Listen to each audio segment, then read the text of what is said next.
Welcome to Vault of Words, a place where centuries of human thought are opened through the voice of AI. Tonight we open another page and step quietly into the mind behind it. There comes a moment in every life when survival alone stops being enough. You wake up, go through the motions, fulfill obligations, but somewhere, quietly, a question begins to echo, why? It's not despair. Exactly. It's more like a hunger that food can't touch, a yearning for meaning that runs deeper than comfort, success, or even happiness. Viktor Frankl, a man who endured the unendurable, once said that those who have a why to live can bear almost any how. In the darkest corners of human experience, he discovered something luminous, that purpose is not found in what happens to us, but in how we choose to respond. This is not a story about optimism. It's about defiance, about the quiet, stubborn decision to keep breathing even when the world offers no reason to. Meaning, Frankl learned, is not given. It's created, moment by moment, through the act of enduring. And perhaps that's why purpose doesn't just keep us alive. It gives us the strength to be human at all. Long before we learn words for it, the search for meaning hums quietly beneath everything we do. It's there when a child asks why the sky changes color, when an old man stares out a window and wonders if his life mattered, when someone stands at the edge of exhaustion and feels that invisible tug to keep moving. We are born hungry for purpose, not for food, not for comfort, but for something that tells us we are more than the accidents of our days. The body can survive on oxygen, but the soul cannot. It needs reason, belonging, and direction. Without it, even the simplest morning can feel heavy with emptiness. For most of us, this hunger hides behind the routines of ordinary life. We call it ambition. We disguise it as the pursuit of success or recognition. But underneath, it's always the same longing to matter, to feel that our pain is not meaningless, to know that the things we endure are building towards something larger than ourselves. And when that meaning slips away, the world collapses into grayscale. You can have everything, comfort, security, even love, yet feel hollow, like you're sleepwalking through your own existence. Frankl saw this with haunting clarity. In the concentration camps where everything human was stripped away, he noticed something strange. Some people survived, not because they were stronger, but because they still had a reason to. A father, waiting to see his son again. A musician hoping to hear his symphony played one day. A man determined to tell the world what had happened. In the midst of starvation and cruelty, these fragile threads of purpose became more powerful than food or rest. We live far from those horrors now, yet the principle remains. Without a why, we slowly begin to vanish. The modern world offers endless distractions, screens, success, pleasure, but they only mask the ache for a while. Deep down, we crave meaning the way lungs crave air. We want our suffering to make sense, our days to add up to something, our choices to ripple beyond us. Meaning is not found in grand gestures, but in awareness. It hides in the small acts we repeat without applause.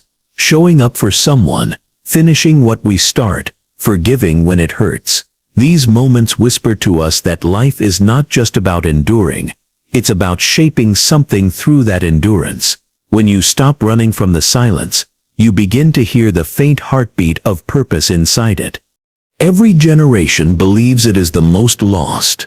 But perhaps we are not lost at all. Perhaps the search itself is what makes us human. The hunger that drives us to ask, to build, to love, despite knowing we will lose.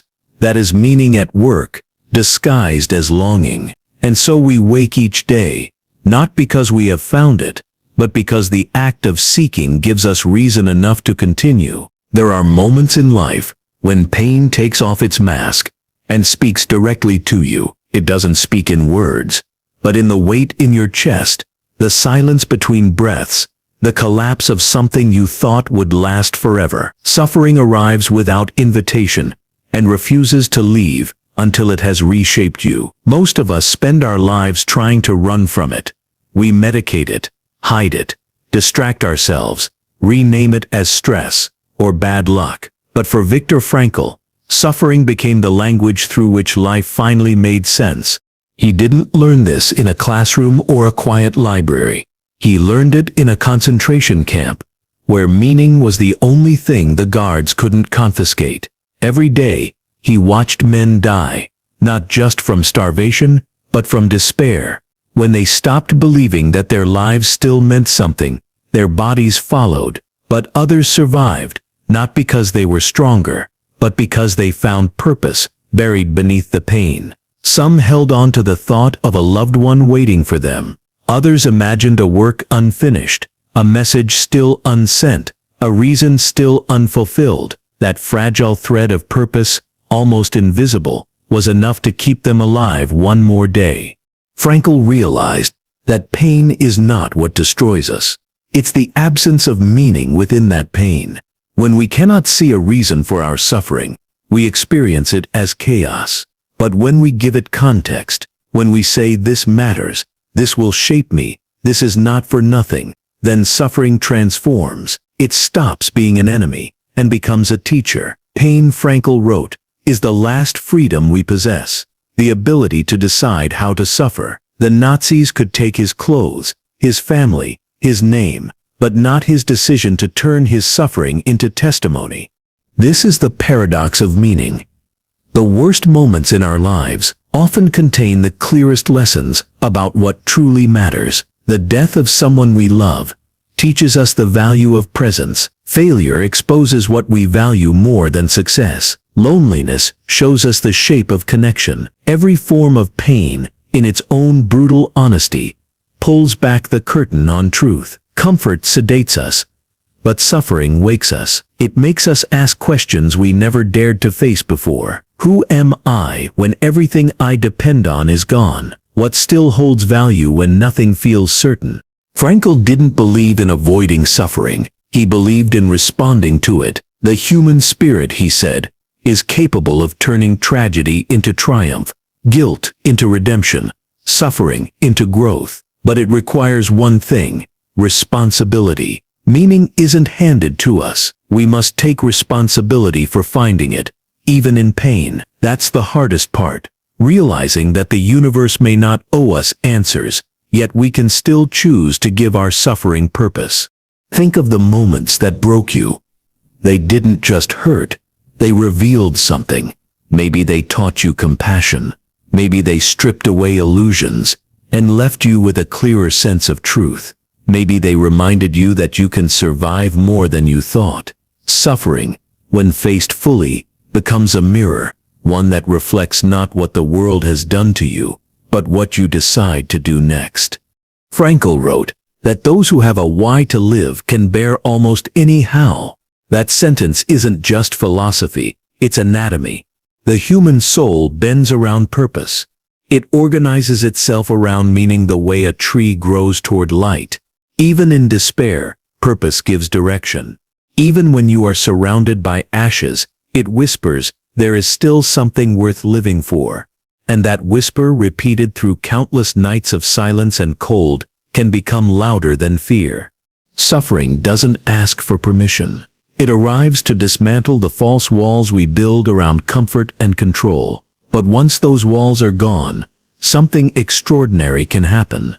You begin to see clearly. You begin to notice the fragile beauty of life, the warmth of a hand, the sound of rain, the presence of another human being. Pain heightens awareness.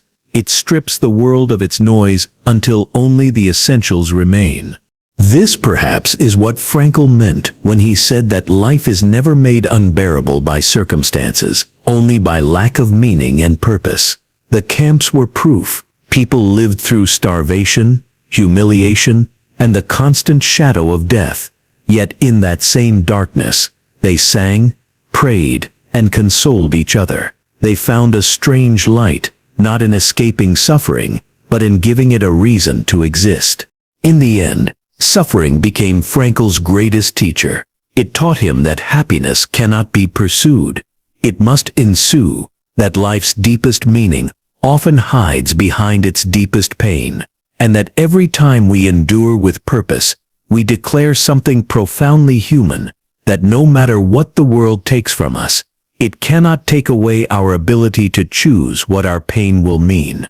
Purpose rarely announces itself. It doesn't arrive as a grand revelation or a sudden flash of enlightenment. It slips quietly into your days, hidden in your routines, buried in your small acts of persistence, disguised as responsibility, care, or curiosity. You might not even notice it until you lose it, and suddenly the days blur, the air feels heavier, and life starts to taste like repetition. That's when you realize that purpose isn't something extra.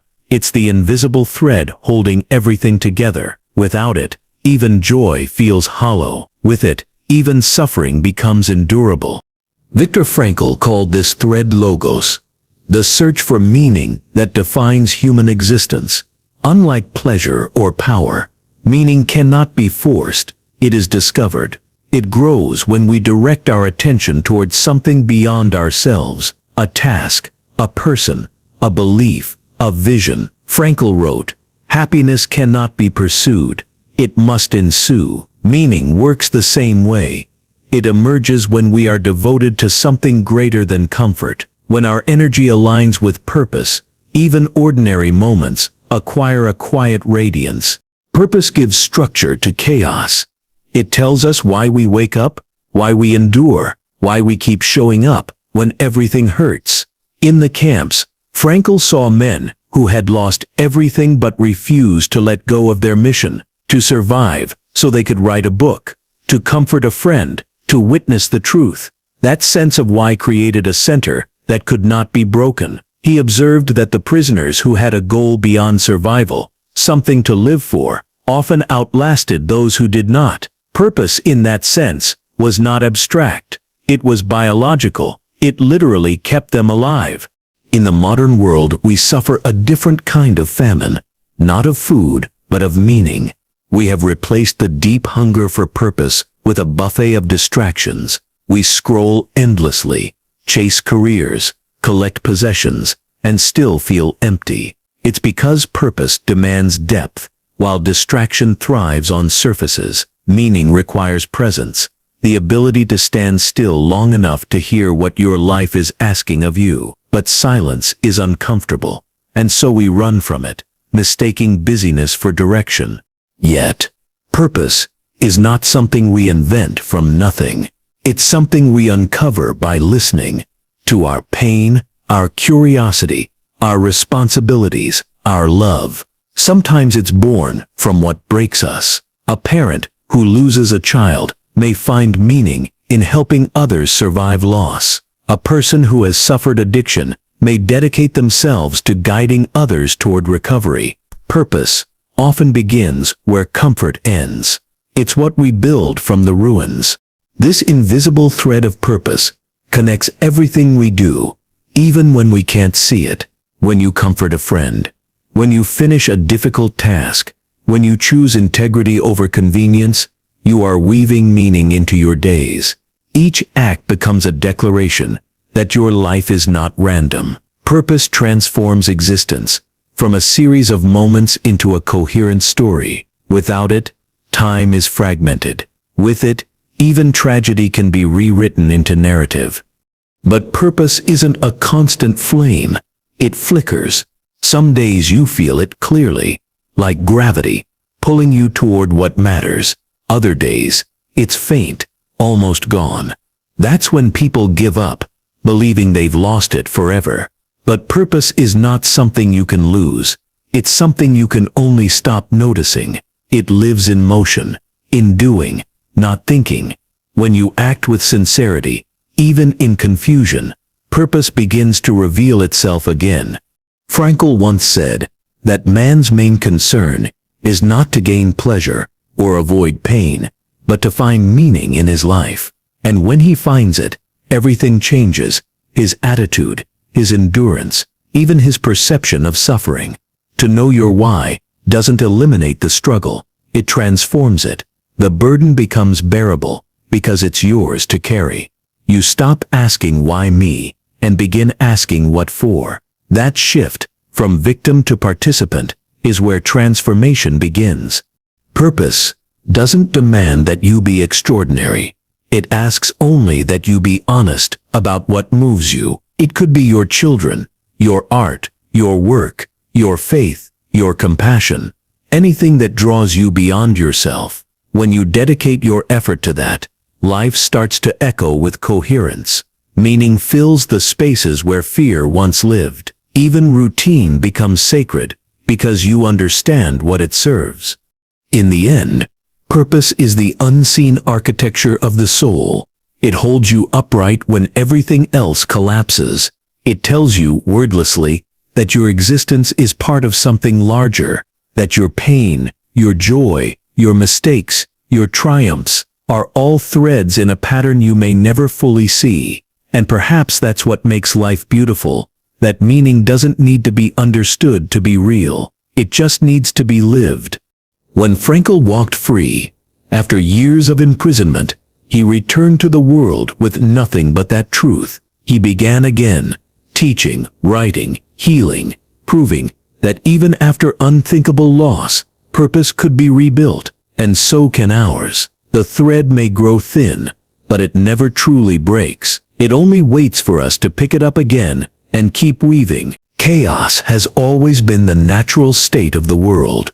We build cities, schedules, and philosophies in the hope of creating order, yet underneath everything hums the constant rhythm of unpredictability. Life can unravel in a moment, a diagnosis, an accident, a betrayal, a sudden loss, and when it does, the world you knew collapses into fragments, meaning, once so clear, scatters like smoke. You start asking questions no one can answer. Why now? Why me? What for? These are not cries of weakness, but the soul's attempt to find its footing when everything it trusted has disappeared. For Viktor Frankl, chaos was not theoretical. It was daily life in Auschwitz, where logic disintegrated and cruelty reigned without reason. Yet, within that madness, he observed a remarkable truth. Even when the world lost its moral compass, individuals could still find purpose. He described a man standing in the cold, offering his bread to another who whispered to himself that he must live to see his wife again. Frankl realized that meaning could survive even in a place designed to erase it. If it could exist there, it could exist anywhere. Chaos is not an interruption of life. It is life. Every moment contains the possibility of collapse. To live meaningfully is not to avoid chaos, but to move through it with awareness. Most people search for meaning when life feels stable, but true meaning is discovered when it isn't. When your plans fail, when people change, when the ground beneath you shifts, that's when the question of why becomes real. You don't find meaning in comfort, you forge it in confusion. Modern life hides its chaos behind convenience. We mistake predictability for control. But even the most ordered existence can fall apart overnight. The truth is that chaos doesn't destroy meaning, it reveals it. The moments that shake you are often the ones that show you what you actually care about. A career collapse can teach you that identity isn't built on titles. A heartbreak can expose how deeply you're capable of loving. Grief can remind you of how precious time really is. Every disorder carries within it a lesson about what endures when everything else breaks. Frankl believed that chaos demanded responsibility, not the kind of responsibility we feel toward others, but the one we owe to ourselves, to decide what our suffering will mean. He wrote that life is never made unbearable by circumstances, only by lack of meaning and purpose. Even in the face of absurdity, we can choose to give our chaos direction. That act of choosing transforms helplessness into participation. Instead of asking, "Why is this happening to me?" we ask, "What is this asking of me?" Purpose, in chaos, becomes the compass. It doesn't eliminate the storm. It gives you orientation within it. It reminds you that you can act with integrity, even when nothing makes sense. Meaning is what allows a nurse to keep showing up to an overcrowded hospital, a parent to smile through exhaustion, a refugee to begin again in a foreign land. It's the quiet defiance of the human spirit, to build, to love, to hope, even when the world falls apart. Chaos has a strange generosity. It strips away what's false.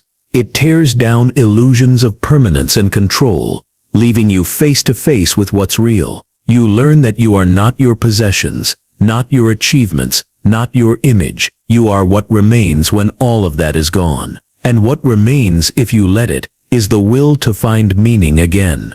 Frankl's greatest discovery was that the mind can remain free, even when the body is not. In the middle of horror, he found moments of transcendence, watching a sunset, recalling a loved one's face, whispering a prayer. Meaning, he realized, lives not outside the chaos, but inside it. It hides in the choices you make when you have no reason left to choose.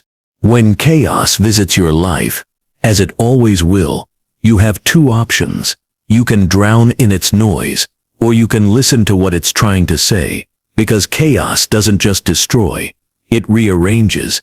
It makes room for new understanding, new compassion, new beginnings. The world may never be stable, but within that instability lies the opportunity to become something deeper, not untouched by suffering, but transformed through it. And that, perhaps, is the quiet miracle Frankl wanted us to see, that meaning is not the absence of chaos, but the ability to hold purpose within it. That even when everything around you collapses, you can still whisper, "This matters." And that whisper, small, human, defiant, is the sound of survival itself. When people speak of purpose, they often imagine something grand, a mission, a destiny, a calling written in light. But meaning doesn't always shout. More often it whispers. It hides in small, almost invisible reasons to keep going. The quiet, ordinary anchors that hold us in place when the tide of despair rises. A morning cup of coffee shared with someone you love. A stray cat that waits outside your door. The unfinished story you still want to tell. These tiny things might not seem sacred, but when life fractures, they are the first to hold it together. Frankl learned that the difference between life and death in the camps was often not strength, but attention. Those who noticed beauty, who clung to slivers of humanity, the color of the sunrise, the sound of laughter, the memory of a song, found fragments of meaning that kept them tethered to life. In the most brutal conditions, hope didn't survive in speeches or declarations. It lived in details, in remembering someone's name, in sharing a crust of bread, in refusing to let cruelty erase tenderness. Even when stripped of everything, people could still choose to see a reason, however small, to exist another day. In our world of abundance, it's easy to overlook the small things. We chase meaning as if it were hidden in distant achievements, the job, the house, the recognition. But those goals, while valuable, are temporary markers. The deeper kind of purpose comes from noticing the small patterns of life that remind you you're still human. The sound of rain after a long drought, the way sunlight hits your room at a certain hour, a word of kindness from a stranger. These details might seem trivial, but they are what make endurance possible. They remind you that even when everything hurts, not everything is lost. Modern despair often grows from disconnection, from ourselves, from nature, from one another. We drown in noise, but starve for meaning. The antidote isn't grand revelation. It's reconnection. It's realizing that every small act of presence is a declaration that life, despite its imperfection, is worth returning to hold a loved one's hand, to write a letter, to water a plant. These are not meaningless gestures. They are the small rebellions against emptiness. They say, I am still here. I still care. Frankl once wrote that what truly matters is not what we expect from life, but what life expects from us. Sometimes what it expects isn't heroism, but attention, to notice the good and guard it, to stay awake to the quiet beauty that still exists even when everything else seems cruel. That awareness, that deliberate noticing, is a form of love, and love, no matter how humble its form, gives meaning to everything it touches. Purpose doesn't always feel profound. It can feel like routine, like cooking dinner after a long day, visiting a parent in the hospital, or waking up to feed your dog when you'd rather stay in bed. But each of these moments is an answer to despair. They say that meaning is not about being extraordinary. It's about being engaged. Every small act of care stitches a bit of coherence back into the chaos. You may not realize it, but these actions accumulate. They form a quiet architecture of purpose, invisible but indestructible. Sometimes, we look for a single defining purpose, forgetting that meaning shifts. What keeps you alive at 20 may not be the same at 40. Life's meanings change with its seasons. The important thing is not to cling to one version of purpose, but to keep looking for it in whatever form it takes. A conversation that leaves you lighter, a promise you decide to keep, a small kindness that costs you nothing. These are not distractions from meaning. They are meaning in its purest form.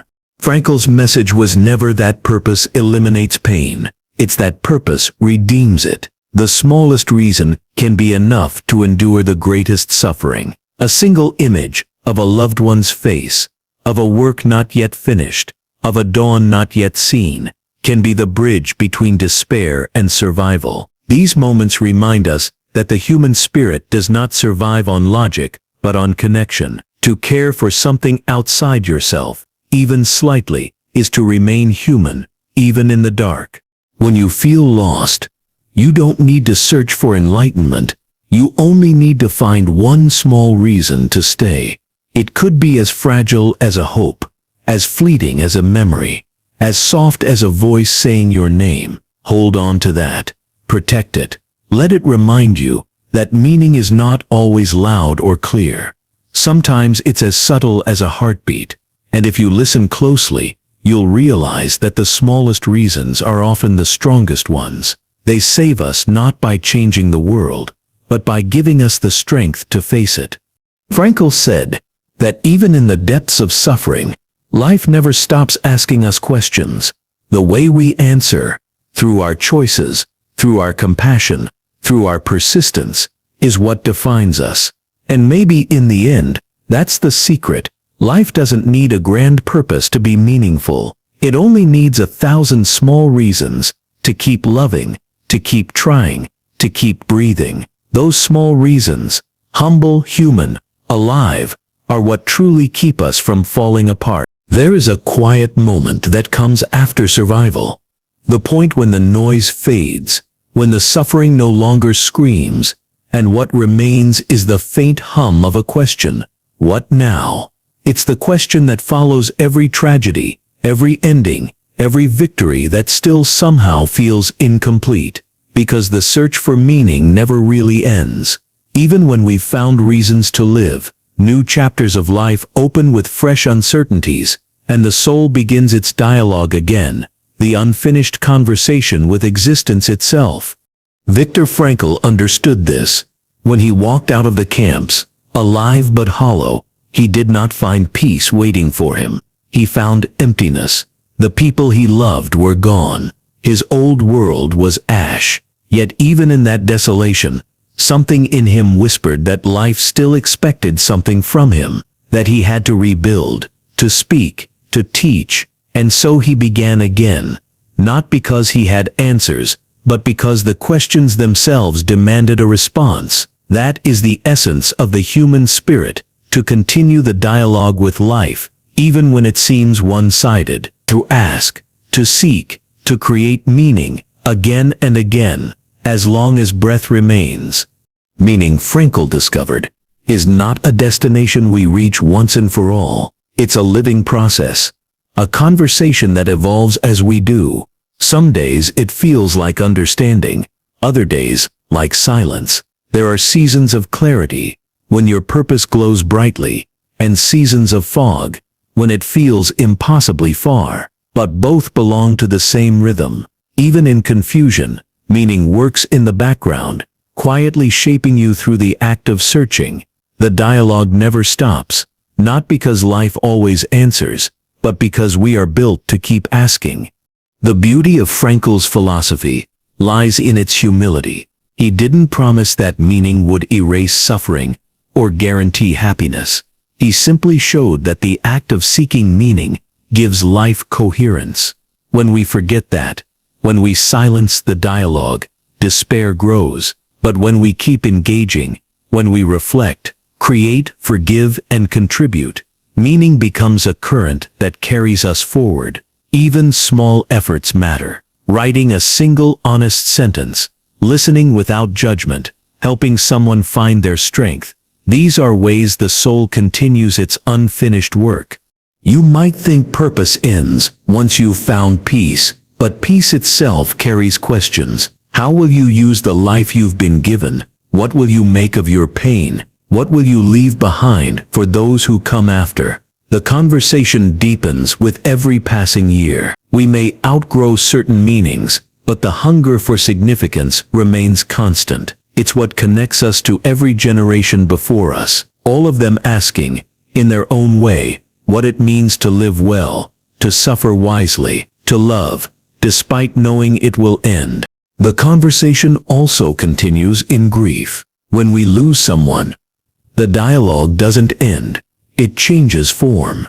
Their absence becomes a space where love keeps echoing. Frankl often spoke of those he lost not with bitterness, but with reverence. He said their presence continued to guide him, that they were not erased by death, but transformed into memory, a form of spiritual companionship that deepened his purpose. To live meaningfully after loss, he wrote, is to live in a way that honors what was taken. It's to let the dead shape the living toward greater understanding. In many ways, this is what makes the search for meaning infinite, because it's not confined to one lifetime or one set of experiences. It ripples outward. Every time you help someone through their darkness, you continue the work of all who once helped you. Every time you choose empathy over indifference, you extend Frankl's lesson forward. Meaning doesn't die. It evolves. It passes from one soul to another, a silent inheritance that keeps the conversation alive across centuries. The soul's unfinished conversation is not always comfortable. It demands honesty. It forces you to face contradictions, to admit that life is both beautiful and brutal, full of grace and indifference, purpose and absurdity. But meaning doesn't require resolution. It thrives in tension. It's the courage to hold opposites, to suffer and still love, to doubt and still believe, to know you will die and still live fully. The human spirit, in all its fragility, finds strength in that paradox. Frankl wrote that life's final meaning is found in responsibility, in responding to what life asks of us, not in waiting for answers, but in living as if our choices are the answer. Each day, we are invited to participate in the ongoing dialogue of existence, to show up, to contribute, to create, to forgive, to build something that will outlast us. Even when we falter, even when we fail, the act of continuing itself becomes an expression of meaning. And perhaps that's the truth Frankl wanted us to leave with, that life is not a riddle to be solved, but a dialogue to be continued. The soul never stops asking, what now? What next? And as long as we keep responding, with courage, with compassion, with curiosity, we will never truly fall silent. Because the search for meaning is not about reaching an end, it's about realizing that we were never meant to stop searching.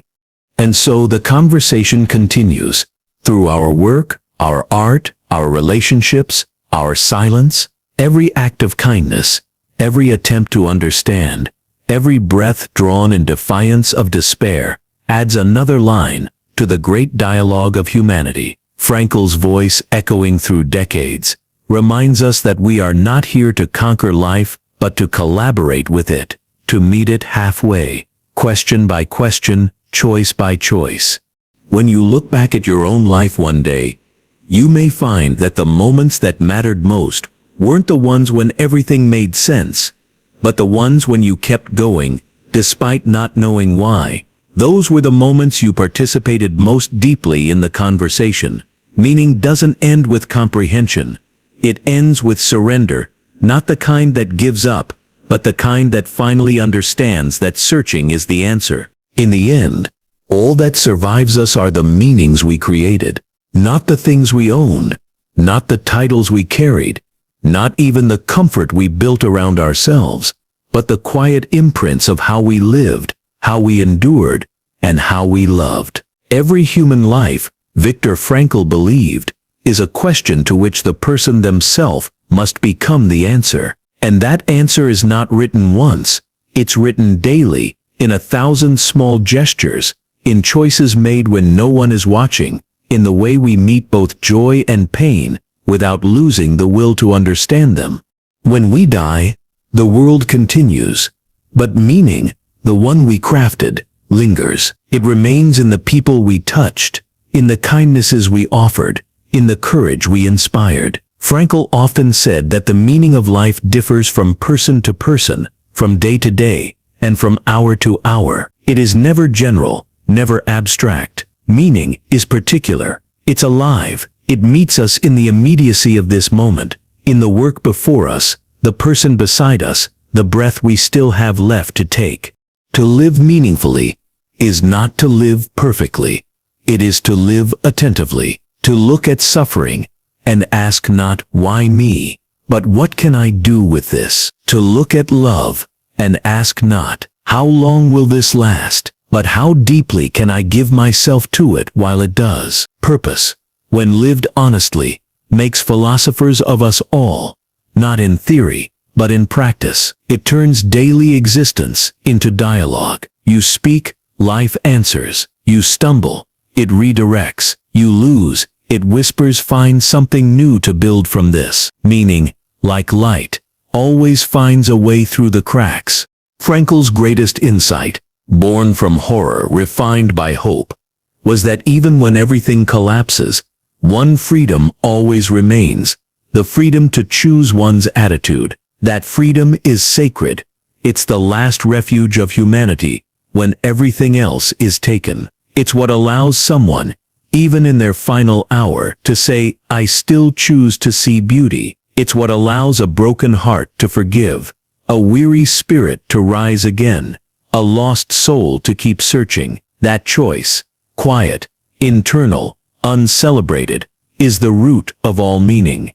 Think of the people who have left something luminous behind, not necessarily the famous or the powerful, but the ones whose presence felt steady, the teacher who believed in you before you believed in yourself, the friend who stayed through silence, the stranger who smiled when you needed it most. These are the architects of meaning, the quiet builders of purpose. They prove that significance is not measured by scale, but by sincerity. Even a small act of goodness can echo through generations, rippling outward in ways the giver may never see. Our modern world, in its rush and noise, often forgets this. We search for meaning as if it were a destination, a revelation waiting at the end of some journey. But Frankl would remind us that it is not waiting at the end, it is present in every step. You find it in showing up for another day, in doing your work with care, in bearing responsibility with dignity, in refusing to let cynicism turn you cold. To live this way is to weave meaning directly into the fabric of time, one deliberate act after another. And maybe that's the quiet secret of all human history, that civilization itself is built not by power, but by meaning. Every book written, every song composed, every kindness offered, was an attempt to make sense of being alive. The world moves forward on the strength of those who keep searching, who keep answering, who keep creating. Even the smallest purpose, to comfort, to build, to learn, to remember, becomes an act of defiance against the void. Frankl's life was proof of that echo. From the ashes of his suffering grew a philosophy that has helped millions endure their own. His story reminds us that meaning is both fragile and indestructible. Fragile because it must be chosen, indestructible because it cannot be taken. Each of us in our own time faces a version of the same question he did. What will you do with your pain? The answer, however quiet, determines the shape of your existence.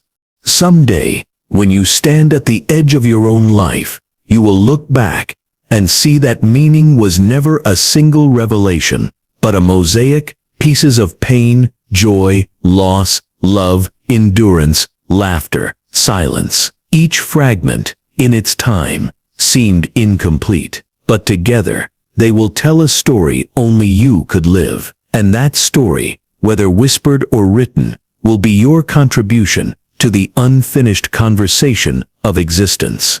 Frankl once said, "Life is never made unbearable by circumstances, but only by lack of meaning and purpose."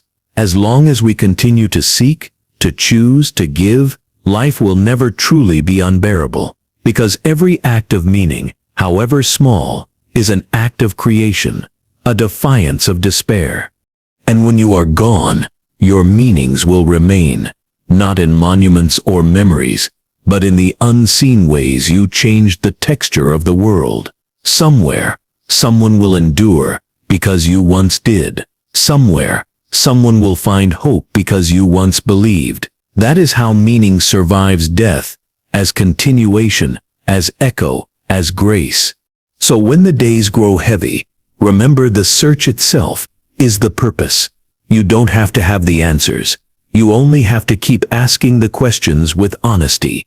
That is what it means to be human, to reach toward understanding, to transform suffering into service, to keep the light of consciousness alive in a world that often forgets its own miracle.